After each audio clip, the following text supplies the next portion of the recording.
We'll call the meeting to order and start with roll call. Morgan Brown. Here. Dave Walbrenner. Here. Becky Engel. Here. Brian Jones. Here. Jeremy Weller. Here. Jan Weitrick. Here. And Christina Shark is here. Next is adoption of agenda and declaration of a quorum. Motion to adopt? Second? We have a motion and a second. Is there any other discussion? All those in favor, raise your right hand. Motion passes. Next is a public hearing. The following notice of a public hearing was published in the Ottumwa Courier on January 9th of 25. This is the time and place for the public hearings and meetings where interested individuals can express their views both orally and in writing regarding the following projects. The Evans Junior High roof, Section 12A replacement located at 812 Chester, Ottumwa High School Phase 2B remodel located at 501 East 2nd Street, and Ottumwa High School HVAC control replacement located at 501 East 2nd Street. Is there anyone from the public that would like to address the board regarding these three issues? If not, we will close the public hearing. Next up is citizens speak. I do not have any green cards, so we will be done with that. Next is employee recognition. Tonight, we're recognizing 5 of our wonderful employees as Employees of the Month. So,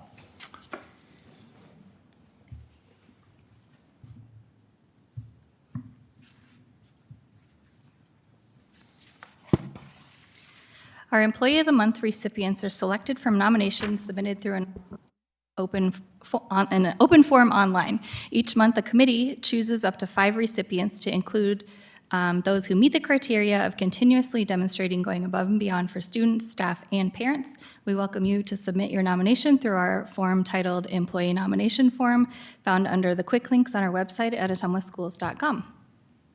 First up, we have Dina Arndt. Ms. Arndt is in food service at Eisenhower Elementary and has been employed by the district for 3 years. Dina is the most reliable, dedicated food service cashier I have ever worked with. She has great attendance and works beyond her responsibilities with students, helping with greeting them in the morning, monitoring students during meals, cleaning up, and assisting our custodian. She makes sure every child gets fed. Dina has such a great attitude and makes working with her so much fun. Next, we have Andrew Canny. Mr. Canny is a building substitute at Ottumwa High School and has been employed by the district for 1 year. A student nominated him. Mr. Canny has continually created a safe space for me at school. Even on my worst days when I was moody and mean, he made sure he tried to make me smile. School feels a little less intimidating knowing that I have his support, and I feel he deserves the recognition for making me and the other kids feel like we have a place here. Canny has had such a significant impact not only on my academics, but also on my heart. He deserves the credit for making the world a better place. Congratulations.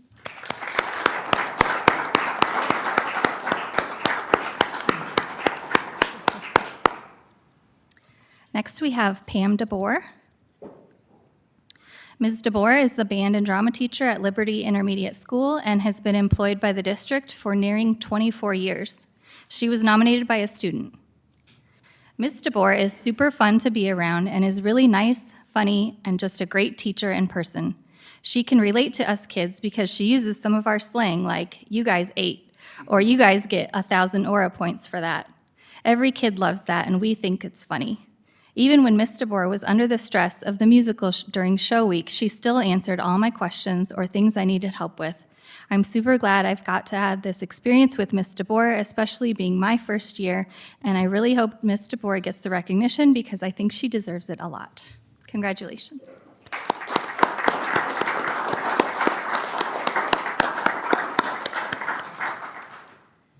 Next, we have Angela Scott. Ms. Scott is the IJAG teacher at Gateway High School and has been employed by the district for 2 years. Several students at Gateway nominated her. Mrs. Scott should be Teacher of the Month. Actually, she should be Teacher of the Year. She has everything to make students happy and to actually love school. Ms. Scott is always here for us students whenever we are going through a hard time. She treats every single student in Gateway equally, no matter what the situation the student is going through. Ms. Scott is a great teacher. Congratulations.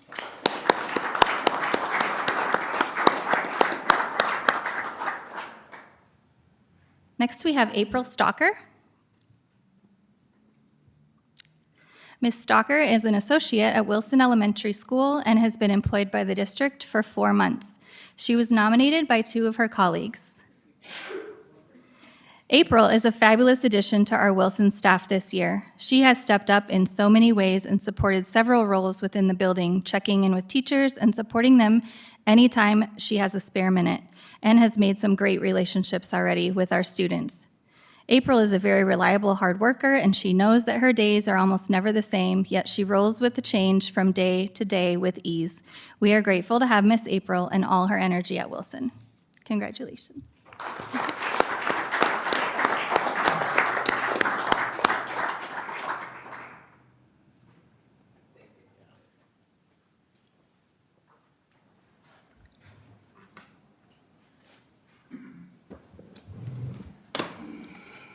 Up next is the consent agenda. Motion to adopt. Second. We have a motion and a second. Is there any other discussion? All those in favor, raise your right hand. Motion passes. Next, board priority to be the best. We will create a positive learning and working culture for our stakeholders and embrace our community partners through communication and transparency. We have an informational session about the Bulldog Network update. We have some members coming up to join us here, and before they get up here, we thought it would be a nice thing for the board to get an update of how our Bulldog Network's going, and then also kind of an overview of how we see it evolving in the next year or so, particularly with our new gym as well. So,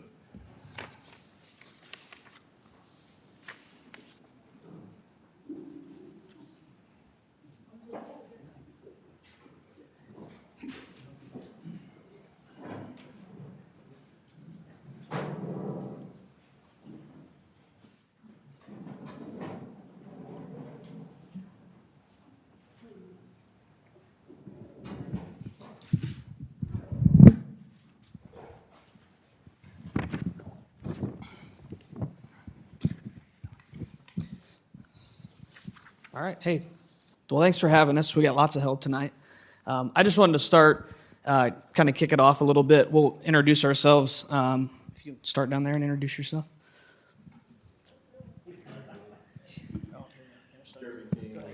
Ethan Reynolds, 9th grade. 10th grade, sorry. Sierra Goodwin, 10th grade. Yasmin Gazelle Monahan, 10th grade. Tiffany Bagley, classroom teacher. Joe Millage, I'm representing Thunder Country. Matt Tippett, MCG General Manager. And Jeremy King, student advisor. So I'm just going to kick us off a little bit. I just wanted to, start by saying how impressed and appreciative I am of this whole group and many more students that are participating in the Bulldogs Network and making it possible. Tiffany and Jeremy have done an incredible job of just kind of spearheading this project and making sure that it's a successful opportunity for our students. Tyler Clubb's also producing. He's doing the basketball game across town tonight, so we're able to have all these people here and still do a good production. It's just a really rich opportunity for our students, and we've gotten tons of really great feedback from our community, but also from other schools who their families are watching our live stream to watch their kids and just talk about what an awesome product that we're producing, and to know that we're able to do that while providing an opportunity for students to learn and grow and gain experience is just really special. So big thanks to MCG and Joe and KIC, as well as all these folks that have just done an incredible job. It's been a great partnership for us.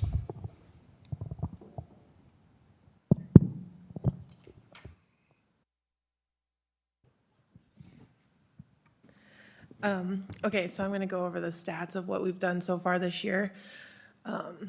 So far, our total live broadcasts, since we've started in May 14th of last spring, we have 88. And then the total stream plays since that time is 35,236. And if I'm correct, that's like each time a person visits the site and actually pushes play for one of the streams. And then 18% of our streaming is coming from the people using the app on either Roku or Amazon Fire. So that's exciting to see them going into Thunder Country's app. We have 18 new sponsors due to this, which is the people who have purchased commercial time and ad time on our stream that we play during the events. Then for students that have been enrolled so far, we started first semester with 21 students. And then this second semester, we have 15, with 6 of those being repeat students from first semester, so that I'm able to build a foundation of sharing the knowledge, because there's a lot of technology that they're learning. You might have to go with this one. Then with the actual website, according to the data so far, we've had 55,038 people visit the website, with almost 6,000 of those been in the last month. So like through the basketball and wrestling season. What do they mean by conversations? Conversations are when somebody might be having a problem with the stream, and so they're clicking a chat to get with us to find out what they need to do. So telling us to fix something. Okay. And then we've had 30,000 views, with 2,200 of those in the last month. And then according to GoDaddy, where our website is housed, we're one of the top performing sites at 94. So we're doing really well. And then here's a collection of some photos. So starting in the upright, that's me with Jason Van Arkel in the background, assisting a couple of the students during the softball season. So right when we're getting started, we're figuring out what we're doing with how to make sure we have cameras on the right plays, how to stream the commercials at the same time, all that good stuff. Going over to the right with the Suburban is Yasmin with Lexi and Anthony. I believe that was also a baseball game in the early days. That was a late night coming back. We stopped at Burger King. The bottom right is Leland and Jahara. They were helping us cover the Vets Assembly in Evans that we did this past November. And then the kids had a really fun one with this one. The bottom right with Jeremy and I, that's Logan Grade and Autumn Dam. We were able to get press access at the MediaCom Stadium when we covered the game against Roosevelt. So they thought that was really cool that they got press access. Okay, so Bulldogs Network, bringing you the action. What was covered? So before we started this, the only things that was covered was baseball, softball, football, and basketball. And so since then, what Bulldogs now is covering is all above plus, which includes volleyball, wrestling, bowling, swimming, soccer, esports, cross country, fine arts, including vocal and orchestra, Veterans Day Assembly, which she mentioned. We're going to be doing graduation, and also the Walt McGrory 3-on-3 basketball tournament. Here's some more pictures of the golf tournament. It's another softball picture. You can barely see him, but in the back of that golf cart, right at the very top, there's actually a kid riding on the back of that, running a camera for us during the golf outing. Yeah, that was the cross country, right? Yeah. Okay. Oops, sorry. And I'm going to turn this over to Joe to take care of go over our partnership. Yeah, I was just thinking it was almost a year ago when we came with this crazy idea, and I think about the courage and really somewhat of a risk to make a change that you all took with us. So this kind of shows some of the achievements, if you will, and promises made, promises kept. So you can kind of read down through the list. I think some key ones. We have live support available. So if Jeremy or Tiffany or anybody's having an issue, you're at an event or a ball game and you need to get on the air, we sometimes have to pop in and do some live support. Just last week, we had our first status meeting, so the goal there is to come together and say what's working well and what's not working, or how can we continue to make improvements on this, or what does Tiffany need in the classroom, or what experts can we pull in, or is there equipment that we need to add to. I think one of the things that Logan mentioned was we'd really like our own app instead of going to the Thunder Country app, which hurt my feelings, but We are checking into that. And so, again, that's the point of the status meetings, is to make sure we're all just kind of swimming in the same direction here. So yeah, we've completed a $20,000 donation, cash donation for the startup gear. That's MCG and Matt behind me here and KIIC. And then tonight, John will verify we completed the $45,000 donation, which goes towards the brand new scoreboards in the gym. And then there will be some additional labor on top of that. Last summer, we this was not really in the plan, but it came about. We donated the Musco Vision camera system. This is a product that Musco makes that they've got some automation, some AI that switches camera views when the ball is released. And so we were able to use that for our broadcasts. And then just a few weeks ago, finished installing video boards at the beach and also at Evans. So that was also not really, well, the beach one was not in the plan, but that one was just completed, and we'll be turning that one up here very, very soon. So the only other thing that's not on the list that I just want to point out is that this partnership works because of the great teamwork of the people that are at this table, from Brandon all the way down, and Tiffany, and Jeremy is just a godsend for us. And I can't say much for the C crew back there running the stream right now. I don't think we'd ever ask him to do anything, but I just really appreciate the help that the school is putting into this to make it work. And then I'll turn the microphone over to Matt, General Manager at MCG. Thanks, Joe. I wanted to just talk a little bit about how astounding it is how well this has all come together.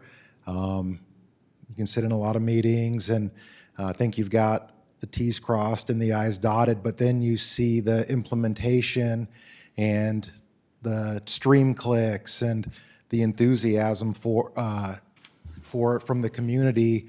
And I think that just really speaks to the dedication and the enthusiasm and the talent of staff and students across the board. And I mean, there's a lot more that goes into it than just watching the game on an app. There's a lot of planning, a lot of setup, all the classroom learning that happens to get the students out there and in a position to be successful at the games and behind the camera. And so it's just been very gratifying to see in such a short amount of time how well all the stakeholders have come together to really make this the Bulldogs Network sing. And it's also exciting to me to know that we're just getting our feet wet. This is just the beginning, and it's exciting knowing that there's more coming down the pipe. Okay, so a couple weeks ago, we sent out a student advisor feedback survey out to all the students and the advisors from the first semester. And so we got a lot of good feedback from them. Students seem to be enjoying the group and projects, editing and creating videos and filming games. We had some issues at the very beginning with communication between camera people. We purchased headsets for everybody, and that's turned out to be great with those. We're going to be implementing more hands-on training in the classroom of the video equipment and editing software to help with the students. That way they're a little bit better prepared once they get to the games. And then we're looking at some student incentives. One of the things that from the feedback we got, one of the comments was that bottom comment. And so I think that's all sums it up, basically getting to see that final product and the time that's spent with all these people that are here. So with that, I will actually turn it over to some of the students.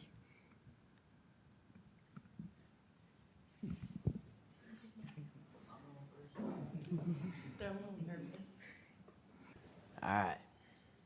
I had a lot of fun this year. Probably the most fun thing I did was a up-and-coming project that's going to be out to the community here soon. It's a competition gym update, and it has taken me quite a while.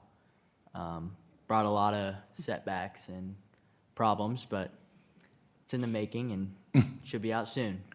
So, yes, the drone was fun. Yep. All right.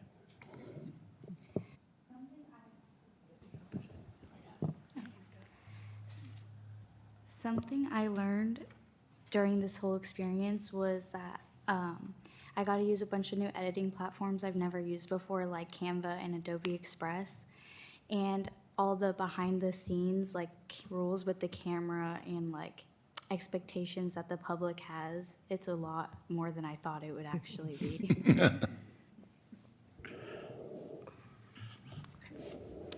One of the biggest challenges that I had was learning how to operate a camera for like the different sports, because you have to use like a bunch of different angles, like for football, because you're on the field.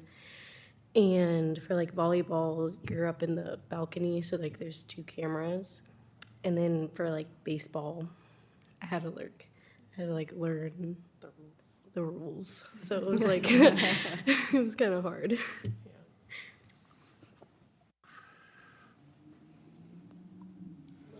All we have, if there's any questions. Is the class just a semester class then? No. So the goal is that the students take it, I would love to have them take it all year, but I don't think that that works with some of their schedules. So that's why I only have 6 that are repeating for the second semester. And then ultimately, I would like them to take it again and again. So for the 3 years that they're in the high school. So then they are the ones doing the teaching and the showing the equipment and that stuff like that. That's the goal. Okay, thanks. I don't have any questions. I just want to tell you guys you're doing a phenomenal job. I'm so impressed with the quality and content that you guys are putting out. I was pretty frustrated with the streaming that we had before Bulldogs Network for years and years. So for this to finally come along and for everybody to be doing such a great job, I just want to thank you guys for all that. I want to thank MCG, Musco, KIIC. I know something of this scale doesn't just happen. It doesn't just come together. It takes a lot of people and a lot of hours and a lot of organization. And I want to thank all of you for all the support that you've given us. On a personal note, are you going to be streaming Sweets and Sounds on set? Oh, good, because I have to be out of town and I never miss that. So thank you. I guess I would. Go ahead, Jeremy. Just some feedback. Going back to last year baseball season, and I got feedback from parents of other teams that I know personally, and they're watching our games. And we have former students who have moved out of state. I've heard people from California, Texas, Kansas, Missouri, hitting me up and saying, hey, this is really cool that we can, catch a game. So I'm glad that we made the switch, and I know there was some headaches early on, when we first got started, but, the quality, you can see if you've been watching Bulldog Network since its inception, it has gotten a lot better. And now we have I call him Tripod the Bulldog because he's got 3 legs, but now his tail's wagging, so that's pretty cool. So no, just some good feedback from a lot of people, and some of those bigger city schools, they're envious of what we have. We wish we could do something like that. So it's just part of being the best. Yeah, I agree with what everybody has said. I actually get the most feedback and the most compliments from things other than sports. People are just pleasantly surprised that we're streaming more, because we've always streamed, the big sports like football, basketball, baseball. And so people are just really pleasantly surprised that there's lots of other things that are being streamed. And I think that's part of what's brought so many new users to the platform, is just people that wouldn't have normally dialed in to see a football game. They will come to see a veterans presentation or graduation, and then once they're on it, and then they see how good it is, and they're more likely to come back and look at other things. So I echo what everybody else said. I think it's awesome. Doing a really good job. The part that I hear a lot from a group is grandparents. Mm-hmm. They really, really appreciate being able to watch their grandkids from afar and so forth. And like was mentioned, the quality. I do have a question though. Dolly Parton. I'm impressed. That was my father's favorite. So yeah. Thank you very much.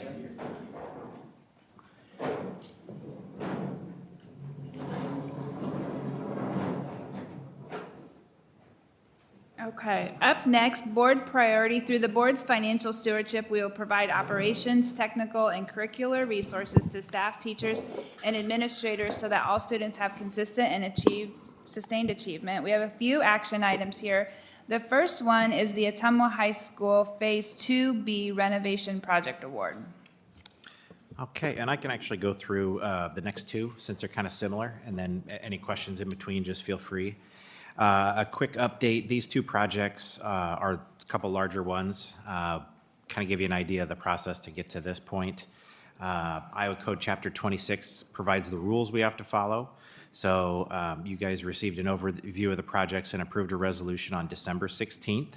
That tentatively approved plans, specifications, form of contract, and our estimates, and authorized posting of bids. Bids were posted on December 18th.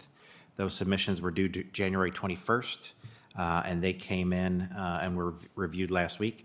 The notice for today's public hearing was published in the Courier on January 9th, and then the board can take action after that to award the contracts to the lowest responsible bidder on each one of these projects. The first one, Phase 2B, this one was originally estimated to cost $3.64 million, and it's going to be funded with resources from the Local Option Sales Tax Fund. Project specifications included a base bid, and one alternate that included additional classroom renovations. We received 5 bids. The range was from a high of $3,062,000 to a low of $2,753,031. Those figures include both the base bid and the alternate. Tonight, the district is recommending acceptance of the bid and award of a contract to the low bidder, which was Bi-State Contracting out of West Burlington. The district has worked with Bi-State on 2 recent projects here with the new Farney Elementary School and the ongoing OHS gymnasium project. On the second project is the Evans Junior High Roof Section 12A replacement. That one was originally estimated at $267,000. We received a total of 4 bids with a high of $415,900 and a low of $202,650. District is recommending acceptance of the bid and award of the contract to the low bidder, which was Blackhawk Roofing Company out of Waterloo. And we have worked with them most recently this spring and summer on roofing projects at Evans and Eisenhower Elementary. Thankfully, both of the projects, I noticed the 3.64 was the first. It came in at 2.753. It's about 24% lower than expected, which is awesome. And same thing with the roofing. It was bid at, or estimated at $267,000, and we got a low bid at $202,650. So we're always happy to have bids come in lower than estimated.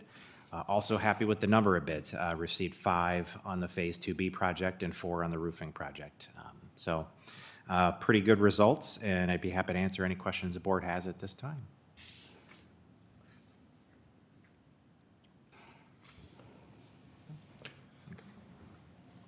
Make a motion to approve the high school Phase 2B renovations. Second. Do you want to do the Evans with it? Can we do them together? Can we do them together, John? Yeah.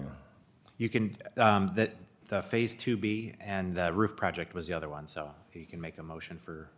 Make a motion to approve Phase 2B and the Evans roof replacement. Second. Okay, we have a motion and a second for item A and B. Is there any other discussion? If not, all those in favor, raise your right hand. Okay, motion passes.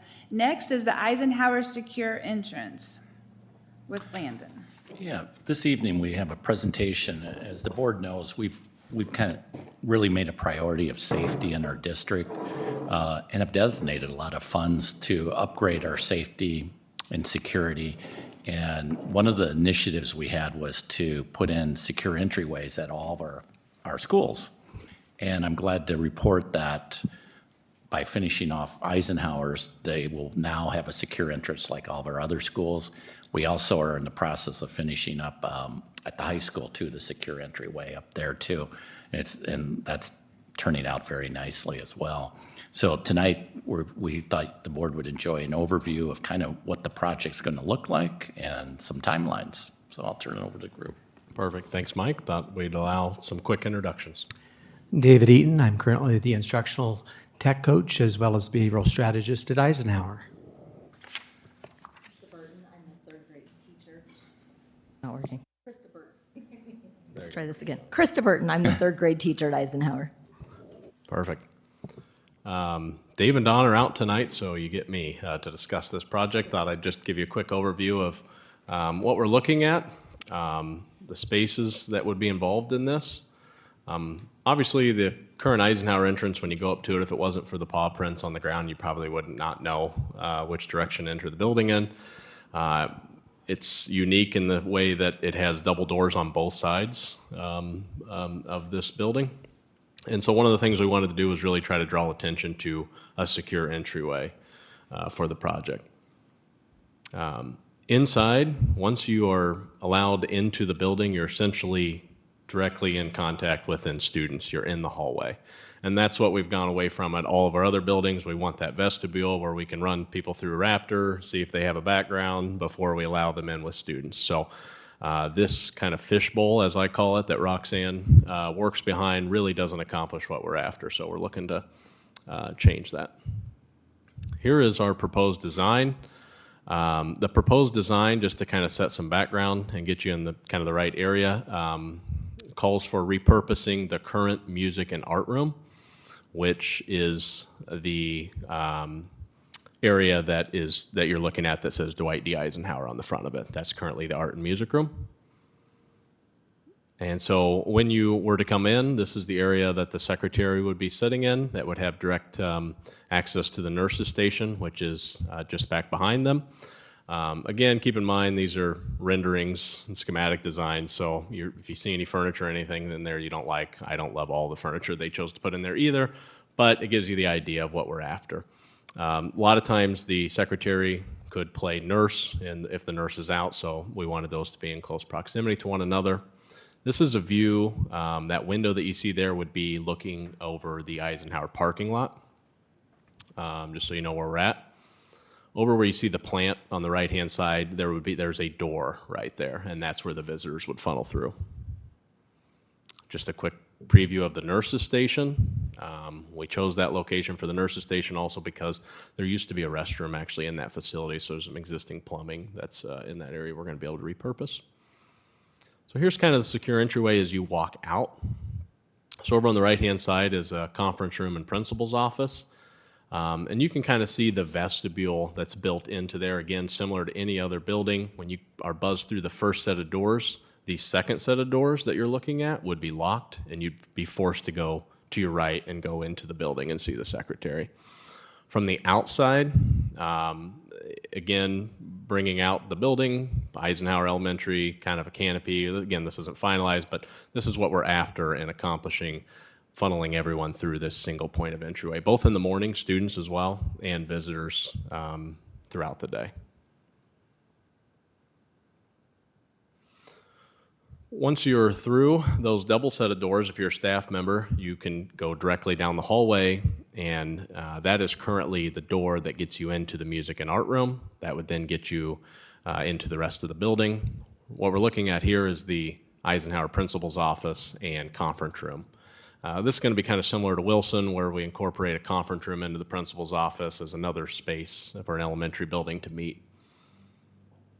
And there's kind of a view of the conference room with the principal's desk there. And then the library. So this is currently where Roxanne sits. So this is where the current office / secretary area is. And we would be converting that into a library with some seating. I've got one more shot of it here. Some seating in the middle because this will also serve tag classes throughout the day. She usually meets with anywhere from 2 to 5 students at a time. This will give them a spot to meet as well. Just so you know where this kind of picture is, obviously there's that door that gets you into the office area that we just came out of. And then the exit door gets you over to that new staff parking lot that we just put in kind of next to the playground. I'm going to turn this over to Mr. Eaton to talk about some movements. All right. Well, the current plan that Landon shared with you does definitely address the safety concern, and we're very thankful for that. Other issues and concerns are also being addressed that we're very thankful for is an appropriate sized nurses station. If you've ever been to Eisenhower, our nurses station is very small. and an office for behavioral strategists, myself, a conference room included with the principal's office that he shared with you, and also that dedicated space for our reading specialist. Right now, our library that we have houses about 4 different components of our building, and that includes the library with all the books and the check-ins and check-outs. Our reading strategist is in one corner. Our tag teacher is also in another corner, and then we also have another corner that's used for our speech. So it's a very busy location. So by providing some of these changes, we're going to see some additional space that we can use within our building effectively. So our current counselor will move to the current principal's office that we have right now with Ms. Sievertson's office will become the counselor's office. The reading interventionalist will then move into the current counselor's office location. And then the tag will then move to the library, and they'll have a dedicated office space there. And then I'll have an office there in the, which right now my office is in the break room, and we'll have that in the new main office. We'll have an office location. Our music and art then will be moved to the current library location. And they'll share that room with both of those. And once again, we have music and art on 2 separate days, so that won't interfere. So we're looking forward to that secure location, but we're also looking forward to having some additional space and locations for us to effectively do our work in a positive way. I'm going to turn it over to Krista. And I'm here on behalf of the staff because when Landon first came to give the first proposal of a secure entrance, our staff, we were okay with it because we definitely want a secure entrance, but we also knew that there were other things that we really wanted to address. So we put Landon on the spot and said, do you think you can make this happen at the same time? Could we do this? And he said, well, let me do some checking. So after a lot of back and forth, a lot of meetings, our staff got together. We had a staff meeting. We talked about our most important needs that we'd like to address. On the screen, you can see our principal, Mrs. Sievertson, sent out a Google form where we could all give our input. We talked at another staff meeting that we had based on what had come from the Google form, and at that point, we decided that we really would rather hold off and put the money where we could fix everything than going through with a simple secure entrance last year the district proposed. So we just want to say thank you from the bottoms of our heart that the district was able to work with us, take into account what our needs were. Currently, we have anywhere from 5 to 7 people housed in our library on a daily basis, and it's just not conducive to good learning. So by being able to shift some things around, move some things, create a conference room is going to be huge, not only for the security, but for the future of Eisenhower too. So we really appreciate all the work and dedication that everybody on the team's put into it. And that's hard to follow, but essentially, thank you to Eisenhower staff. She said it very nicely, but they certainly wanted us to take things back and kind of regroup and bring back a proposal, and that kind of brought us to this point. So we're with a preliminary approval tonight by the board. We'd be looking to begin construction of that secure entryway on March 3rd with an estimated completion of August 7th, and the project cost not to exceed $191,000. And with that, if anyone has any questions.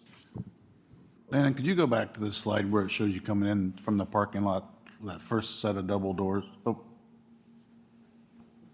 Go back, go down one. You want me to go back? Right Here? there. So when you come in that first set of doors, those doors are unlocked, correct? And then when you look to the right, what is to the right? If you're coming from the outside? Yes. If you're coming from the outside, to your right, which is on the left here, would be how to get into the secretary's office. What's on the other side? Nothing? The other side's nothing. Technically, the behavioral strat has an office over there, but they're not within the vestibule. Okay, so then the next set of doors is locked? Correct. Correct? Yeah. And then the door closest to us, what is that door? That's the door that gets into the principal's office. Okay. Yeah, yeah. Okay. So this, yeah, good question. This is if you're exiting to go to your car in the parking lot. So over on the right, that very first door you see there, the principal's office. The next door that you see with the chair, that's the behavioral strat. Then as you exit the door there, now you're within the vestibule, and that vestibule is always secured other than to get to through the secretary. Raptor would be, as you come in, the first door to the right? Correct, that's exactly right. Okay. Yep. Gotcha. And I'll mention to the board, we'll bring this back when we have final costs for the board to approve. So with construction starting March 3rd, how does that impact the art, music, and whatever else learning is going on? We're going to do art and music on a cart in our There you go. classrooms, like we used to in the old days. Yep, And while I remember it's not that, yeah. ideal, I think the consensus was that we will sacrifice whatever we need to make this happen.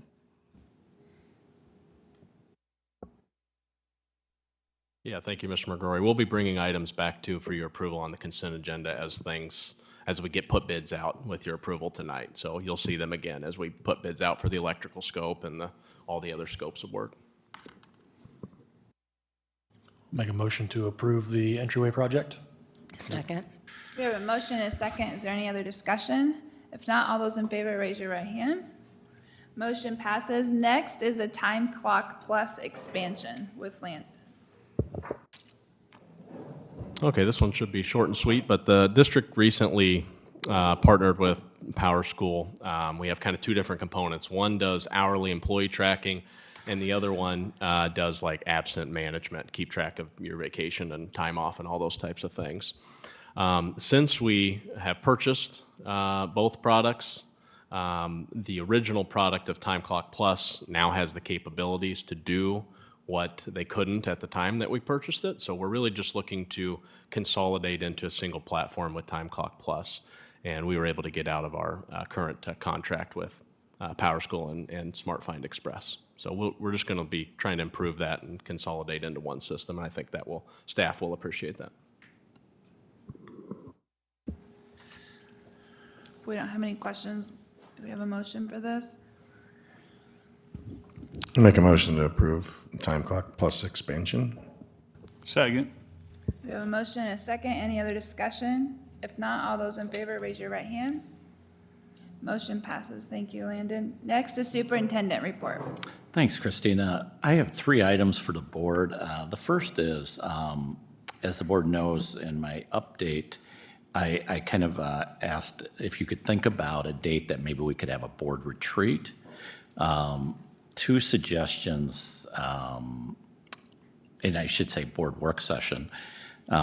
2 suggestions or 2 options that you could choose from is we could either do it on maybe Saturday, or we could do it adding on, like a lot of boards, they do work sessions. Some boards do work sessions, maybe even once a month in lieu of their regular meeting, and they just either extend the time or have it the same amount of time as a board meeting. So the board could choose to do either way. Probably the pros and cons of a work session, like on a Saturday, you might be a little more fresh because if you extend a board meeting a couple hours, it's a long day for a lot of people. But I know people are busy too, so the dates if we'd like to do it in February, the dates on Saturdays that I think would work would be the February 15th or the 22nd. If we chose to do it on a board meeting, we could either do it on the 10th or the 24th. So I kind of open it up for board member feedback as far as which works best for board members. I would prefer an extended board meeting, but Extended? that's Okay. just me. I'm not available on the 15th, so. Okay. The same for me, too. I'm not available on the Saturdays you picked, but. Oh, either one? Okay. And I'm fine with extending the board meeting. Extending the board meeting, okay. Any other thoughts? I mean, extending the board meeting's fine. Okay. Anybody else? So if we would extend the board meeting there on the 10th and the 24th, any preference on which one? 10th. The 10th? 10th works for me. Okay. And time-wise, we could start we could make it any time, but would the board want to maybe 4 o'clock? Would that be early enough if we started at 4? Or do you want to start earlier even? You're saying start at 4 and get done by 6 for the meeting? Or we could go to 7, or, yeah.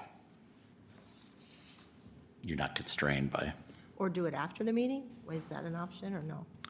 do it after the board meeting? Uh-huh. You normally would I either, just was thinking working people can't always get off. what's that?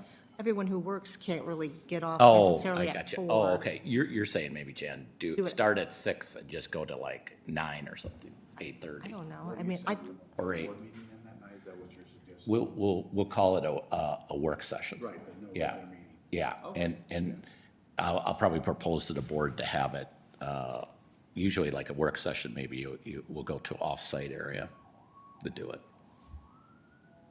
And I was thinking probably Evans, do it at Evans. So do it at 6 o'clock and maybe go, is that, and maybe go as late as we need to then? I'm good either way. 5? I can do, 5:30. I can do Yeah. 4. Yeah, Okay. either way. Yeah, for those who work. Yeah, Doesn't matter to me. 6 o'clock, and then we'll just see how long we need to go, and we'll have a work session.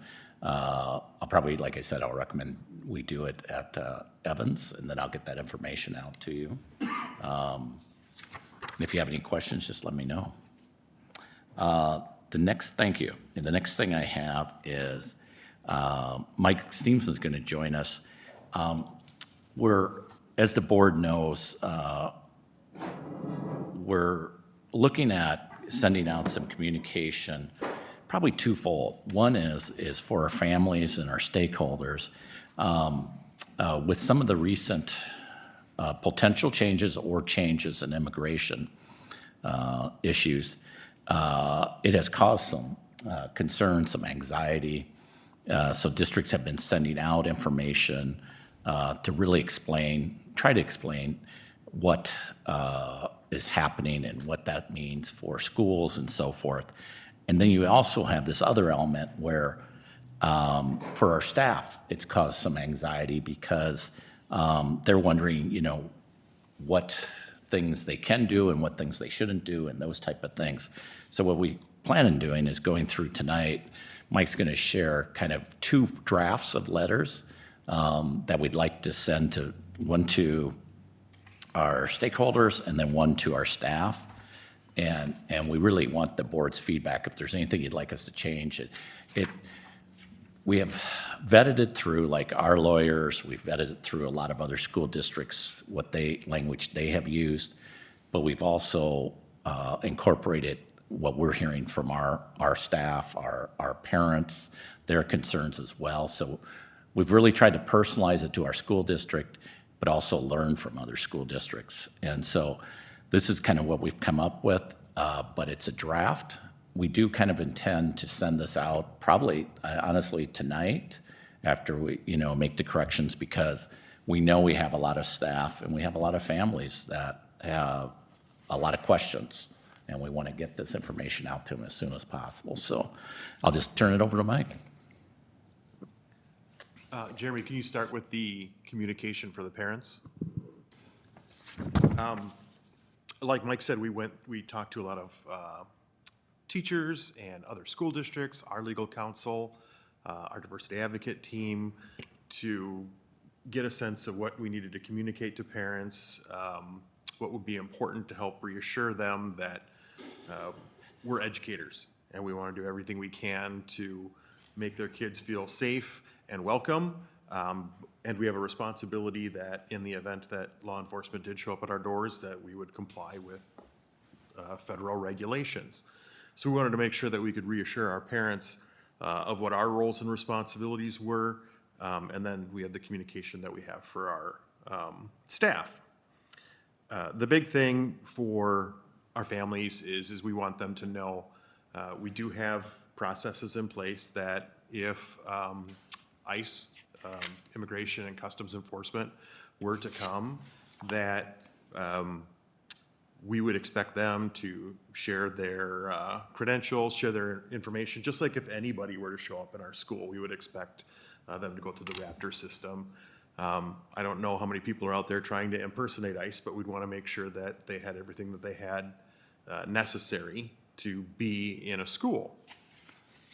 And then we wanted to make sure that the parents understand what we can and can't do. One of the things that we wanted to make sure was very clear is that as a district, we don't collect information about their immigration status. We don't gather any information that indicates whether someone is a citizen, whether somebody is here under a work visa. We don't gather any of that information. Our job is to take all the kids as they come and do the best that we can to educate them every single day. So that's information. We just want to assure parents that if it were requested, we don't have that. We don't collect that information. We don't ask that information, and they don't need to provide us with that kind of information. And then we do want to make sure that parents understand that in the event that something happens, if they know that their kids are experiencing anxiety, if there are things that the school should know, that please reach out to the school, reach out to the school counselors, let them know what we need. They don't need to give us a lot of information. Just tell us that, hey, my kid's having a lot of anxiety about this. Can you handle this kid with care? And if they pass that information on to us, we'll do everything we can to try and make those kids feel as safe and secure as possible in our building. So that's our message to parents. The other one is our message to staff, which has a little bit more detail because it's got some of the protocols and procedures for staff based on some of the questions that we've been getting from our staff about what am I supposed to do in the event of blank. And we have tried to anticipate what kinds of things might come up, and I'm sure we have missed a lot of different things. So we also at the end provided an avenue for our staff to ask us questions and for us to provide timely feedback related to the questions that we haven't thought about. But in general, our job, we're educators. We're educators first and foremost, so we want to make sure that everything that we're doing is helping our students feel safe, because that is the best possible environment for them to do their learning in. At the same time, we will comply with federal regulations. As a public school, that's an obligation that we have. But there are processes that we want to make sure that the staff are aware of. So if you look at the policies and practices section there, we've broken it down sort of what to do in the event that an ICE official were to show up at our door and have some kind of a request either for information or to meet with a student. And first and foremost, we'll welcome them in, and then we would ask them to provide identification that we would run through the Raptor Visitor Management System. I think you'll find that a lot of the processes that we're going to talk about are processes that have already been in place and things that we would do for just about anybody. And if law enforcement came under any other circumstances, these are the kinds of things that we would do. If someone does say that they are a member of ICE or law enforcement, we ask the building secretary who's receiving them to make sure that they alert the building principal. You always want to make sure that the building principals know everything that's going on in their building as soon as possible. And after that, reach out to Mr. McGrory and myself, and we will go out to that building to meet with the agent at that point. That would be our central office response to anybody that shows up at our doors. We'll ask the agents to wait briefly until we can get there. I like to say that everywhere in Ottumwa is 8 minutes from everywhere else, so we're figuring we can get out there pretty quickly to meet with them. We don't want to belabor any of that. And then we'll keep some notes and document about what the visit is about, and we will go through the paperwork that ICE or any other law enforcement is bringing to make sure that we are correctly complying with the right kinds of things. If there are questions, we do have legal counsel that we can reach out to just to help make sure that everything is what it's supposed to be. And then we feel like it's probably unlikely that ICE will want to reach out to teachers, but we do want to assure with our teachers that in the event that ICE has reached out to them, they have the right to remain silent and can refuse to sign any documents without their legal counsel. Lots of teachers have been asking, we have associates that supervise kids as they're leaving the building and they're walking out to cars, what would we do in case somebody identified themselves as ICE outside of our buildings and wanted to talk to students or wanted to talk to any of our staff? And again, our procedure here would be the procedure we would do for anyone who showed up outside of our school district and showed up at releases. We would direct them into the office. Again, we would want to make sure that they go through the Raptor system. We would follow the safety protocols that we would do for any kid in the event that something like that would happen. So again, it's a lot of the same processes that we would use anyway, we would use in case somebody showed up at our door. I met with Health and Human Services this afternoon to talk about what would be the school's response in the event that one or more parents were detained. They assured us that in the event that that would happen, that ICE would contact Health and Human Services to let them know that this had happened so that they could start making arrangements for those students to either go to a relative or some other person, a neighbor, someone that's caring for them. They felt for sure that if something like that would happen, they would be in contact with Health and Human Services to take care of where those students should go next. In the event that they don't have that information, HHS would treat that like any other kind of homeless situation and would look for family or foster care placements for students. And we want to acknowledge that some of our kids are having anxiety because of this. There's a lot of media attention, and I'm hopeful that our kids are staying off of any social media because that attention's even worse than what you're seeing in the media. There are truths and there are exaggerations, and all of those things can be very difficult for our students.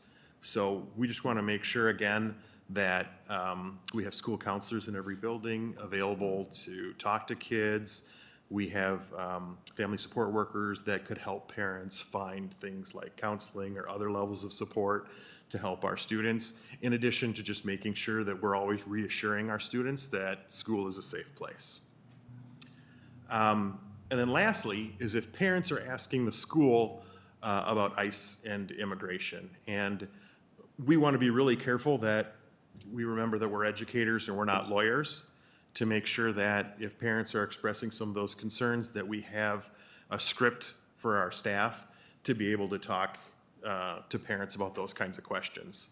I don't know if we've got a lot of parents that are reaching out to schools. I don't know if a school would be the first place that I would look for that kind of information.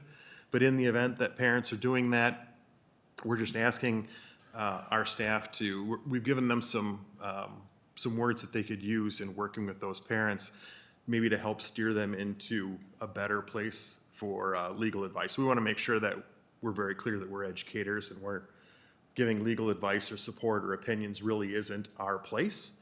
So we just want to make sure that whether you're an associate, maintenance, teacher, principal, that you can kind of help parents understand what our role is in the situation and how we want to have success for their kids, but that's really not our arena for advice or support. And then, like I said, at the very end, there's going to be things that we haven't thought of, and there might be things that change in the coming weeks.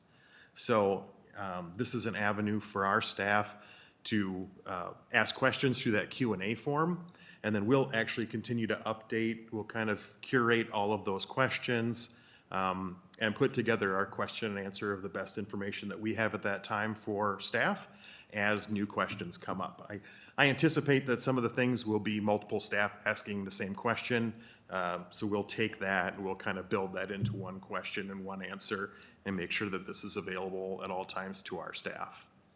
So those are the two pieces of information that we are planning on sending out as soon as possible.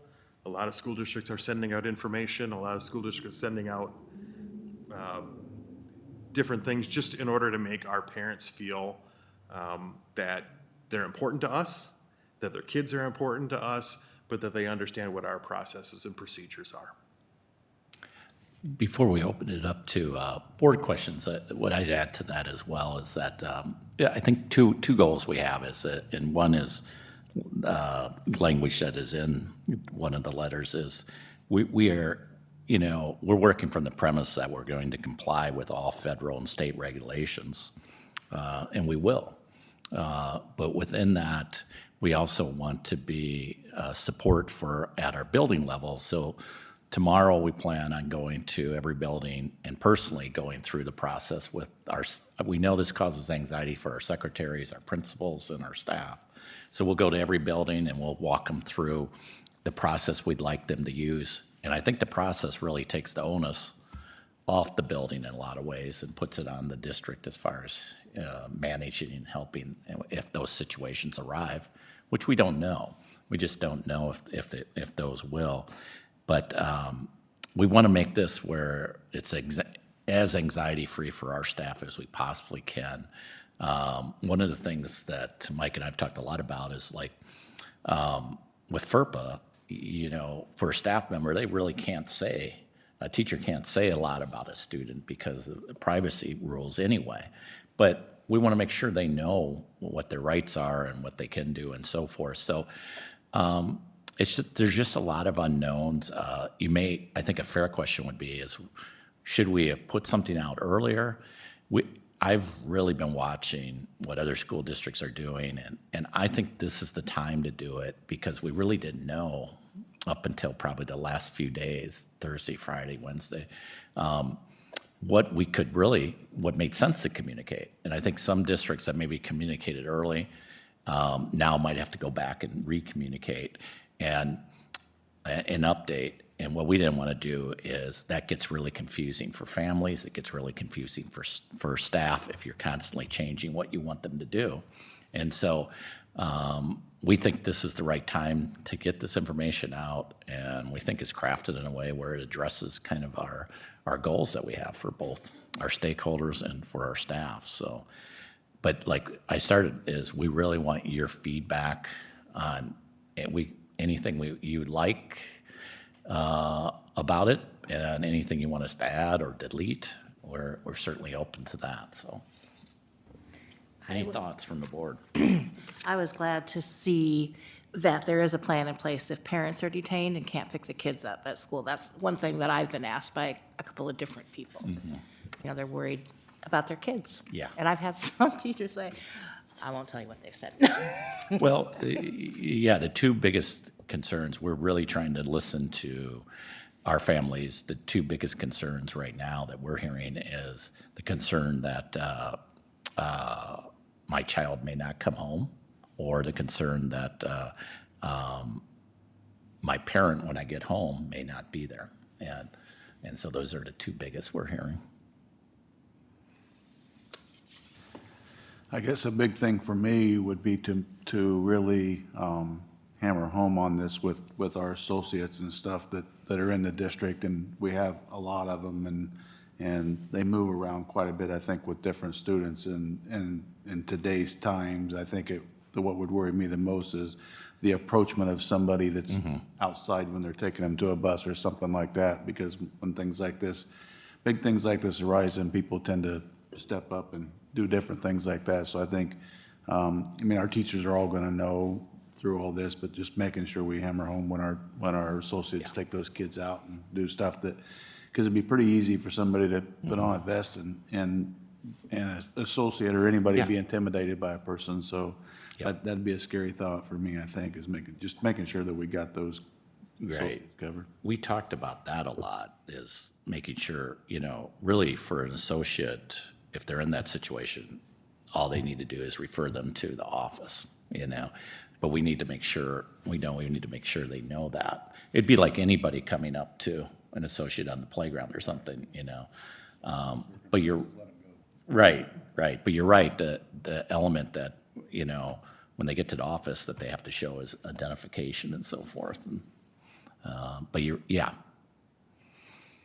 And do we know that typically if they do show up, do they usually, and this is my question for you, Jeremy, do they typically work with the local law enforcement, or they just do what they want? I don't suppose they have to, but I don't think they have to, but I think typically my experience has been that they do contact the local agencies and give them a heads up. Great. But it's 2025, who knows? Right.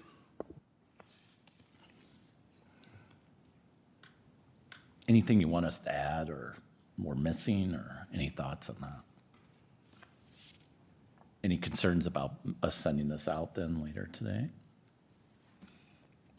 Okay. Thanks a lot, Mike. Appreciate it. The next one I have for the board, I wanted to kind of give an overview of what our code says on the bidding process, and then also kind of a discussion of when we have looked at our bidding process, what things we could that we're going to recommend tightening up or changing to probably accomplish two different goals. One is a goal of transparency. That's always a goal I have is to be as transparent as possible. And also a goal of emphasizing how much we value local businesses. And so we're going to go through this tonight and kind of review the board policy. And for a lot of the board, maybe you'll have questions about, you may have not known what price points. We basically, at different price points, we can do things to promote local businesses. But then when you get to a certain price point, you no longer have that flexibility. And we'll kind of go through that. And then we'll end with a proposal to look at, and we would come back to the board with this, is maybe adding some language to our current board policy that provides us the ability to use a rubric when we have bids that would allow us to give preference when appropriate to local businesses. So with that, John, I'll turn it over to you. Okay. So as Mike mentioned, kind of looked at our existing board policy, so we're going to go over a little bit of that, and I'll explain some of the dollar thresholds, and then kind of some of the things we're looking at updating along the way to accomplish the goals he set forth there.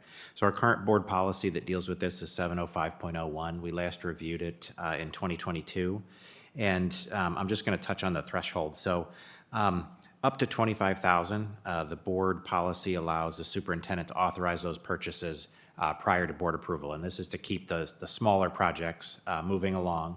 It gives the district discretion in the award, and pretty much allows the superintendent to move forward with those purchases without a formal approval process by the board before moving forward. Over $25,000 requires quotes, and then they have to be brought to the board for approval. And then over $50,000 requires sealed bids. So that's just a more formal quote process where it's not going out and getting a couple multiples, it's getting it in writing and a sealed bid process. So that 25 and 50 are the two limits established in the current board policy. That second highlighted section is there is one exception for this, is if the district is proposing to purchase those goods or services from vendors on the state contractor bid list, and this is mainly for products, not so much services, but the state Department of Administrative Services goes through a process where they solicit competitive bids from vendors, and it's much more involved than what we would do. And then once they do that, they'll award them a contract, and that bidder guarantees that low price offered through that state contract.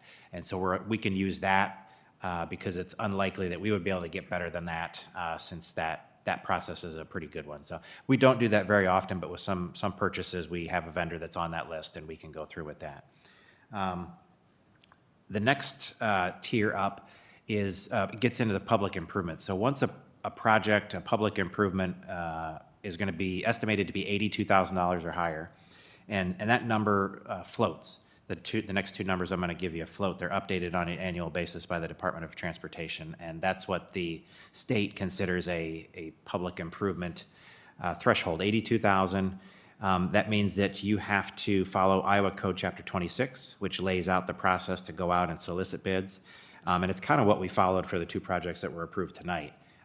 Minus the public hearing. You've got to go out, you've got to get some sealed quotes from vendors, and it also dictates the award process. And the award language that the code uses is that it has to be awarded to the lowest responsive responsible bidder. So that's the code language, and there's not a lot of wiggle room there. That's kind of when the discretion of the board to take other factors into consideration is removed, and as long as that bidder is responsive and responsible, then you have to award it to the lowest bidder once that project exceeds $82,000. And then the last threshold this year is $206,000. That is the highest threshold, and then you have to follow the process we did with the two projects tonight, where you have a public hearing, you got to publish that in a newspaper, but the bid process is kind of the same. It goes through competitive sealed bids, and it's a bid opening is a public thing, so people can show up for that. So that's the 206,000. So anything under 82,000, the district has some discretion. So the next document, or the piece that Jeremy's scrolling here, and we'll kind of hover on these first three, is we want to expand on that a little bit. So our process is going to be a little, I would say a little more formal. So we're going to reduce the threshold. We're going to go up to 5,000. Those are purchases that can be authorized without the need for the competitive bids proposals. So those are some of our smaller service projects that most of them are repair and maintenance related. And if we need to move forward a little quicker, we still will go out and get multiple bids, but it won't be such a formal process. So it might be phone calls. The facilities team would still rely on the list of vendors they have to go out and get some bids, but the up to 5,000 is going to be the smaller limit there. That doesn't mean we couldn't go through and do a formal bid process, but as I said, most of those projects are more repairs and maintenance related. So once it hits the $5,000 limit, we're going to do 5,000 up to 25, that it would require a formal competitive quote bid process. And we would use a list of vendors that is maintained at the district level. So we have a list. The facilities team put something on the website not too long ago soliciting input from vendors to say, hey, let us know if you want to be put on our bid list, and they've compiled that information. They're going to continue to do so. I think we got a good response from vendors in the local community, but for some larger projects where there's maybe only one or two, we just want a larger pool, so we're going to look at some others to just get a real good list of vendors put together that are able to do some of the projects we want. So 5,000 to 25,000, they'd have to use that list. The board is allowed to have discretion in awarding these. So we're also developing a matrix that we'll use to score quotes and proposals that come in. And as part of that matrix, we're going to add some consideration for the experience. Obviously, cost is still the large factor. The other one would be timelines. We want to give a little consideration for that. And then the last one is local. So we're going to assign kind of some weightings to that allows consideration of whether the vendor is local in the school district boundaries or not. And if they are, that we would give some points to that to improve their standing on the score a little bit. Obviously, we want to be careful with not setting a specific dollar amount. If it's within this, then we'll go. But we are going to try to assign it so it's still primarily based on cost, but there is some discretion given to award it to a local vendor. So we want everybody to sharpen their pencils, but if you're local, we really want to get the job to you. So we're going to kind of give our scoring thing so the board and the district can have that option to assign some consideration for that.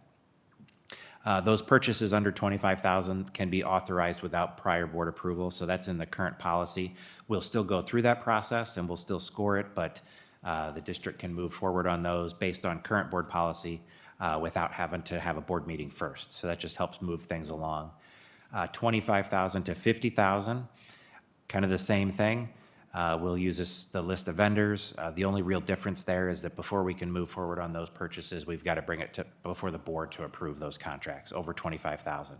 So if we scroll down a little further to the next grouping, between 50,000 and 82,000, this is the last group where the board can still apply some discretion for those other considerations outside of cost. Competitive sealed bids, though. So instead of it being a more informal process, although for the most part, we're going to follow the same thing where we get competitive bids, but the sealed bid process adds a little bit where it's like you have a specific deadline that's got to be there by 2 o'clock. And in most of those cases, the vendors wait till the last minute to bring them in. I don't understand that. I'm sure there's a good reason for it. But so we would follow that process for 50 to 82. Those purchases would also require prior board approval. So the next step is 82,000 up to 206,000. So the district has to follow Iowa Code Chapter 26 for the guidelines on this. We still send it to approved list of vendors maintained by the district, posted on the district website, but the final project award must go to the lowest responsible bidder, and that's language in the code. And then we would bring those before the board for final approval. And then the last piece is a 206,000, and you can see that section's a little longer. It adds You got to have board action on the resolution. You set up a public hearing, you publish it in the newspaper, advertising the public hearing. You've got to have your plan specifications approved by a licensed engineer, posted to an online contractor plan room, also on the district website. And this is another one, the final project award must go to the lowest responsible bidder. So a little more involved. But the goal is that projects starting at $5,000 and up, we're going to go through a more formal bid process to obtain multiple bids. For the projects that are under $82,000, we're going to incorporate a scoring matrix that assigns some weighting to whether or not that vendor is local or not.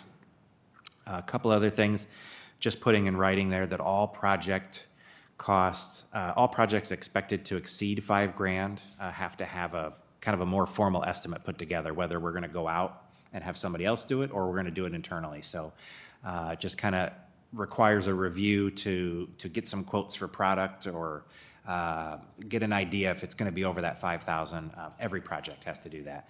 And then all bid requests we're going to post on the district website in an advertisement for bid section. And they would be available to interested vendors for a minimum of 10 days. So we're going to ensure that everybody gets the same minimum amount of time in order to review those bid requests before they submit it back to the district.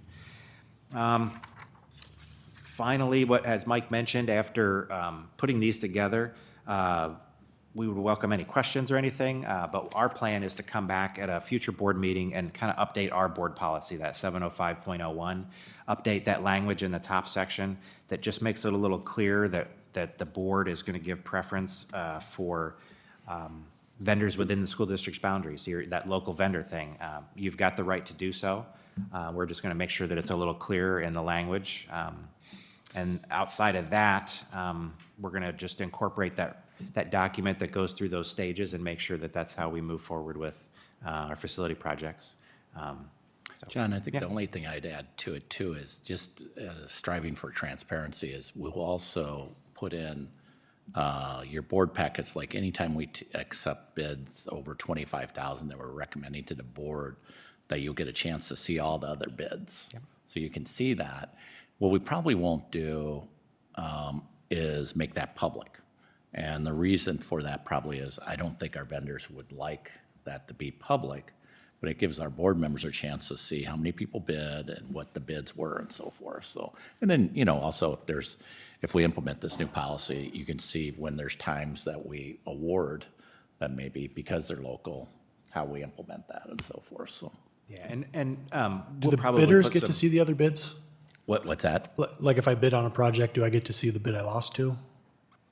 Well, and John, jump in, is like the bids we just got, yep. Those major bids, they all come in with sealed bids, and we open it in front of everybody. Everybody knows exactly how much everybody bid. I'm just talking for like a smaller project. Oh, smaller projects? We would do like a bid tabulation, so like what you saw with the agenda today, where it's here's the 5 vendors and here's what they bid. But as far as like their whole bid stack and all their details and stuff, we typically won't share that. Okay. And we would also add some language when we kind of go out to bids to just make sure that vendors understand, you know, on that bid tabulation, if there's anything you don't want, you know, public, be careful about what you put on the sheet, because it's usually just a 1-page sheet that says here's my bid, but you know, we're not going to share if they give us a whole bunch of information on the specs, because a lot of that could be protected. Sorry, John. Yeah. I don't see a problem though, Morgan. Like if a vendor came in and said, "Hey, we want to see," you know, we would show them that. Yeah. Well, I mean, you just say I don't think the vendors would want everybody to see that. I thought, well, if I lost a bid, I would want to see what I lost to. Yeah. No, right. They may not. So yeah, whether or not you make it public or whether you share that with them all privately. Oh. I think in transparencies. To show the vendors. Yeah, just in the name of transparency, I think we should always say, here were the bids. Yeah. You know, sorry you didn't get it. This is why, type of thing, just to clear everything up, so No, that there's no Yeah. misconstruing what went on, type of Yeah. thing. I think we could, I don't see a problem with that. Yeah. Thanks. Any other questions? John, it used to be that, what's the law as far as local preference? It used to be a percentage of the bid amount. That changed? They don't have anything published, from what I can tell. I went through the Uniform Administrative Code and our Iowa Code, and then obviously board policy, and there's nowhere that says that you can only do this much or that much. The language they use, they keep it vague. It specifically, it says, let's see here, that there can be a preference for local, for an Iowa-based, they say local or Iowa-based company, but we're considering this local. If the cost and other considerations are relatively equal and they meet the required specifications. So it's relatively equal is the term as far as cost goes. So if you get a bid and the specifications and the timelines and all of that is relatively equal, you can give preference to local. They don't define what kind of preference you can give. So I think it kind of comes down to the board's,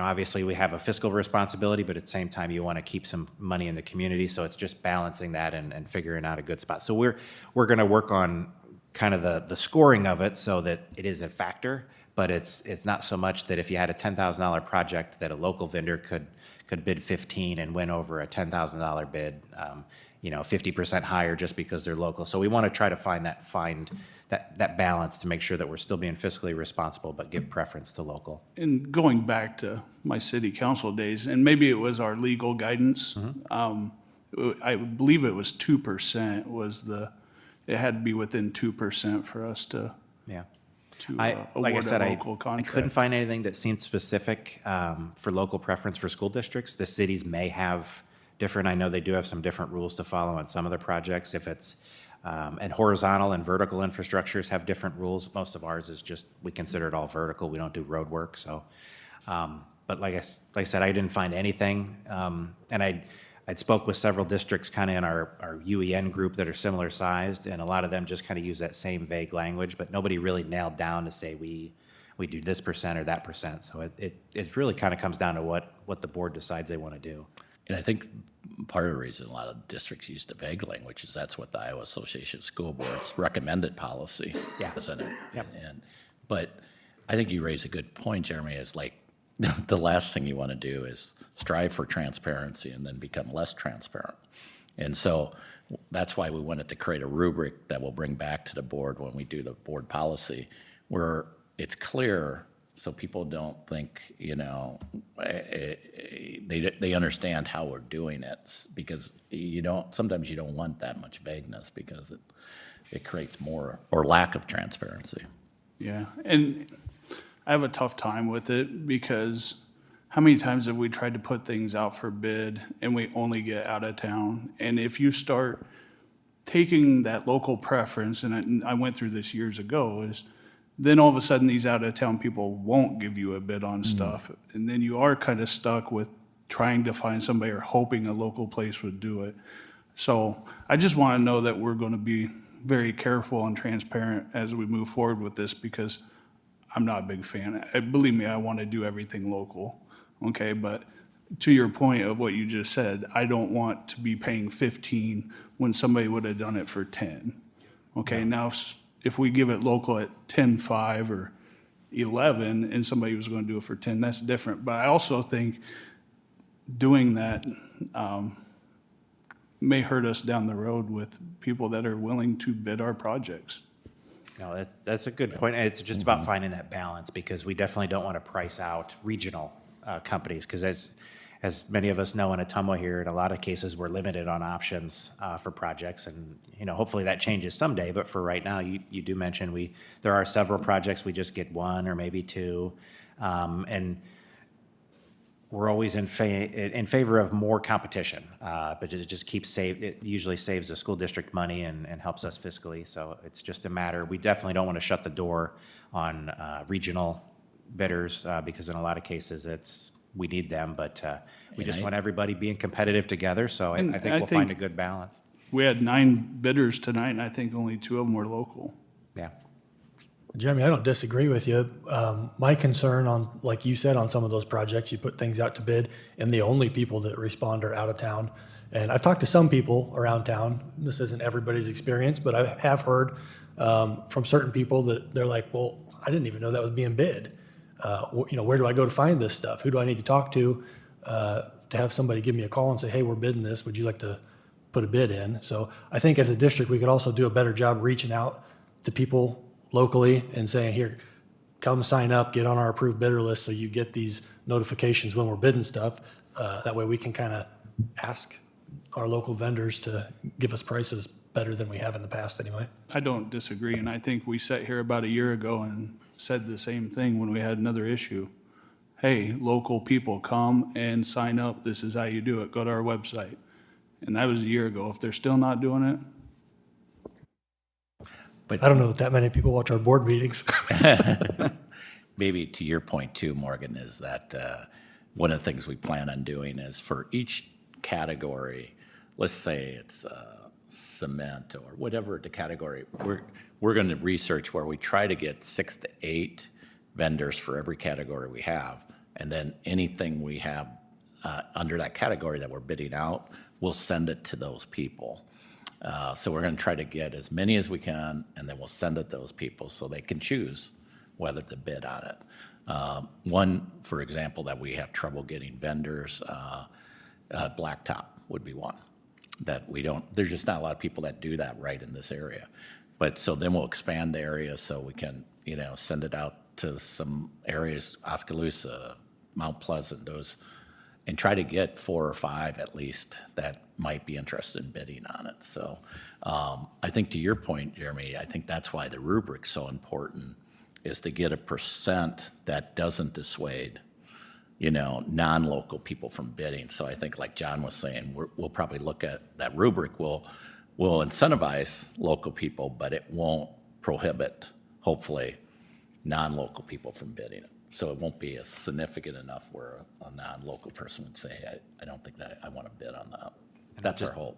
Add something on the vendor part is we're gonna be a little more proactive about vendors. So we're not gonna just strictly rely on people to come to our website and fill out and say, hey, I want bids. We've got some of the staff in the office looking and researching to find what companies are available in these fields, and we're just going to put them on a list and start sending them bid requests. So we're not going to just wait for everybody, because like you said, not everybody watches our board meetings, and not everybody stops on the school's website every day, even though it is awesome. It's it's still a school website. So no, we're going to do a little proactive work on that to add some more vendors to the list, and like Mike said, kind of looking in the region there for certain things, Oskaloosa, however far we've got to go to get that 6 to 8 magic number. So. Any other questions from the board? Anything else? If not, that's all I have. Christina? Thanks, John. Thank you, John, and thank you, Mike. I know that's a topic that's come up a lot the last couple of months. Next on the agenda is board member topics. Does anybody have anything to add to the discussion? If not, I'll accept the motion to adjourn. So moved. Second. We have a motion and a second. Is there any other discussion? All those in favor, raise your right hand. We're adjourned.